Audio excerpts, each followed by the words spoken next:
Nilino ng kumpanyang Mega World na hindi discount kundi bawas lang sa presyo ng property ang binigay nila kay Chief Justice Corona. Ang penthouse kasi binili ng maestrado, tinamaan ng bagyo. Narito po ang report.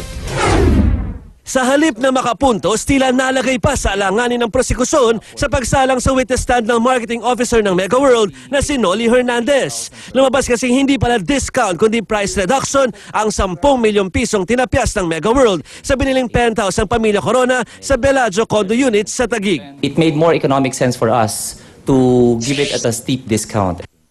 Sabi ni Hernandez, 24 million pesos talaga ang halaga ng unit. Pero dahil na-damage ang bagyo ang kondo, ibinaba nila sa 19.6 million ang presyo nito. Mula sa 19 million, lalo pa nilang ibinaba ang presyo ng property. Binigyan kasi nila si Corona ng 15% na bawas presyo dahil nagawa nitong bayaran ng unit sa loob ng 1 taon.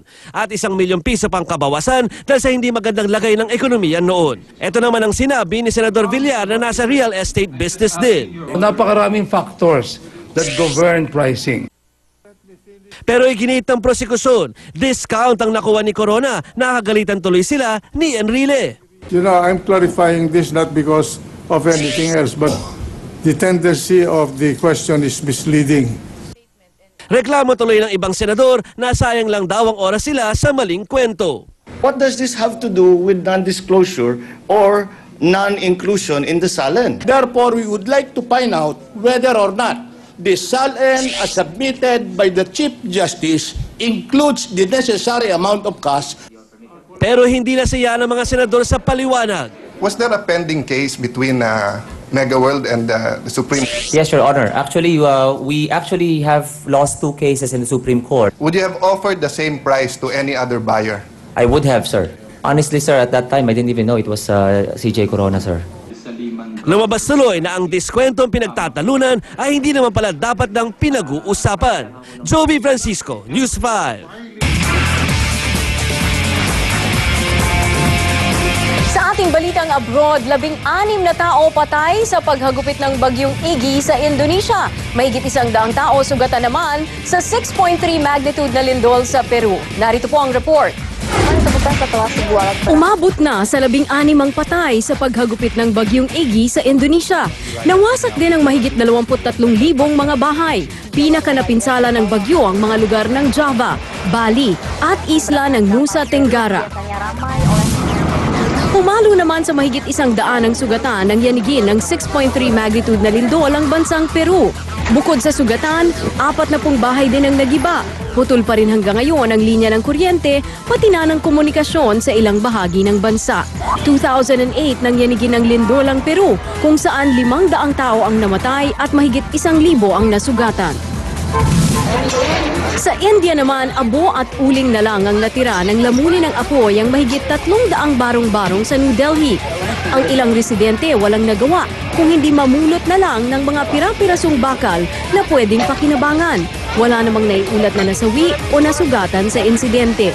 Inaalam pa ng mga otoridad ang pinagmulan ng sunog.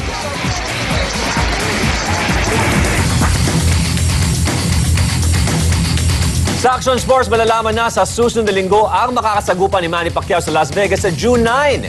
Pero ayon sa boxing promoter na si Bob Arum, malaking chance ang si Timothy Bradley, si Timothy Bradley ang makakalaban ni Pacman. Hindi gaano matunog ang pangalan ni Bradley, pero wala pa siyang talo sa 28 niyang laban. Nauna nang napabalita na sina Miguel Cotto, Juan Manuel Marquez at Lamont Peterson ang posibleng makalaban ni Pacman. Muli, Timothy Bradley. Sports pa rin. Iaapila ng Loyola Meralco Sparks sa Philippine Football Federation ang ipinataw na indefinite suspension kay Junior Ascal's midfielder na si Matthew Hartman.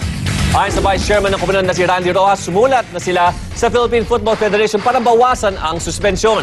Sinuspende si Hartman dahil sa pag-iwan nito ng Indian sa Junior Ascals sa kasagsagan ng SEA Games sa Indonesia noong nakarang taon. Di daw niya nagustuhan na ibilanggo siya. Bukod sa national team, hindi rin pwede maglaro si Hartman sa anumang liga na sanctioned ng nasabing RP Football Federation. Alamin naman po natin ang magiging lagay ng panahon bukas mula kay Marga Vargas.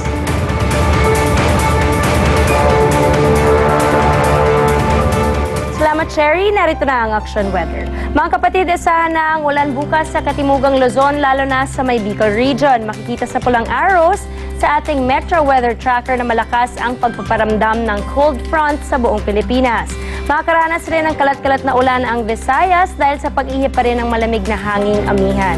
Medyo makaka-relax naman tayo mga taga Mindanao dahil kaunti lang ang ulan na posibleng bumuhos dito bukas. At yan ang lagay ng panahon ngayon at bukas mula rito sa News 5 Metro Weather Center. Ako po si Marco Vargas.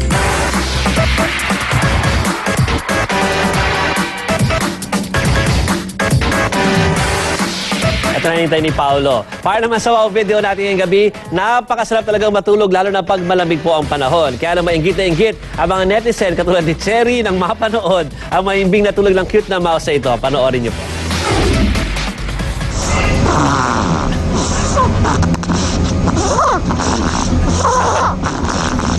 Sa YouTube video na to, no, Cherry Paolo, may kita ang masarap na tulog ng isang dormouse sa Britain.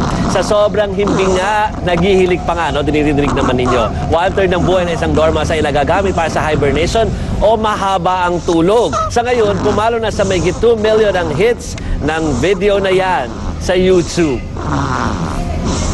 Yan, Joby, ng impeachment trial. Na board? Hindi. Nalaman niya ng Calabri Pacman itong si who?